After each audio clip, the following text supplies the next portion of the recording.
அண்மை செய்தி.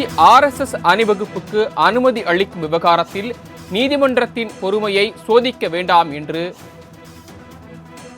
சென்னை உயர்நீதிமன்ற நீதிபதிகள் தமிழ்நாடு காவல்துறைக்கு எச்சரிக்கை விடுத்துள்ளனர். கூடுதல் விவரங்களை வழங்குவதற்காக செய்தியாளர் கிருஷ்ணமூர்த்தி இணைப்பில் காத்திருக்கிறார். கிருஷ்ணமூர்த்தி, இந்த வழக்கு குறித்தும் தமிழ்நாடு காவல்துறைக்கு சென்னை உயர்நீதிமன்றம் எச்சரிக்கை விடுத்திருக்கிறது. RSS பேரணி தொடர்பாக என்னென்ன தெரிவித்திருக்கிறது? கூடுதல் விவரங்களை பதிவு பண்ணலாம். வணக்கம். விஜயதசமியை முன்னிட்டு அக்டோபர் 6ஆம் தேதி தமிழகம் முழுவதும் 58 இடங்களில் அணிவகுப்பு நடத்த அனுமதிக்க கோரி RSS அமைப்பு சார்பில் சென்னை உயர்நீதிமன்றத்தில் மனுக்கள் தாக்கல் செய்யப்பட்டது. இந்த மனுக்கள் நீதிபதி ஜெயச்சந்திரன் முன்பாக இன்று மீண்டும் விசாரிக்க வந்தபோது அப்போது ஆஜரான அரசு தரப்பில் ஆஜரான வழக்கறிஞர் முகிலன் மொத்தம் 58 இடங்களில் அணிவகுப்பு நடத்த அனுமதி கோரப்பட்ட நிலையில் 42 இடங்களில் அனுமதி அளிக்கப்பட்டுள்ளதாகவும் 16 இடங்களில் அனுமதி நிராகரிக்கப்பட்டுள்ளதாக தெரிவிக்கப்பட்டது.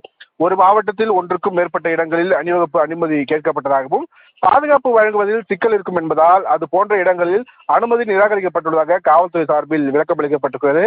மனுதாரர் சார்பில் ஆஜரான மூத்த வழக்கறிஞர் கார்த்திகேயன் நேர கட்டுப்பாடு உள்ளிட்ட 2 புதிய கட்டுப்பாடுகளை போலீசார் விதித்துள்ளதாகவும் சமூக விரோத அமைப்புகளுக்கு அனுமதி அளிக்கப்படும் நிலையில் தங்கள் அனுமதி மறுக்கப்பட்டுள்ளதாக அவர் தரப்பில் வாதங்கள் வைக்கப்பட்டது.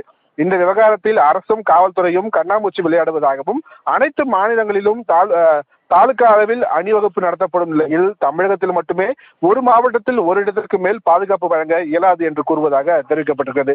இதனை அடுத்து இந்த விவகாரத்தில் நீதிமன்றத்தின் பொறுமையை சோதிக்க வேண்டாம் எனவும் உச்சநீதிமன்ற உத்தரவின்படி உயர்நீதிமன்றத்தால் விதிமுறைகள் வகுக்கப்பட்ட நிலையிலும் ஏன் அனுமதி மறுக்கப்பட்டுள்ளதாக நீதிபதி தரப்பில் கேள்வி எழுப்பப்பட்டிருக்கிறது. ஏற்றுக்கொள்ளக்கூடிய காரணங்களை கூறினால் ஏற்றுக்கொள்ளலாம் என தெரிவித்த நீதிபதி பல இடங்களில் அற்ப காரணங்களை கூறி அனுமதி நிராகரிக்கப்பட்டுள்ளதாக தெரிவித்திருக்கிறார்.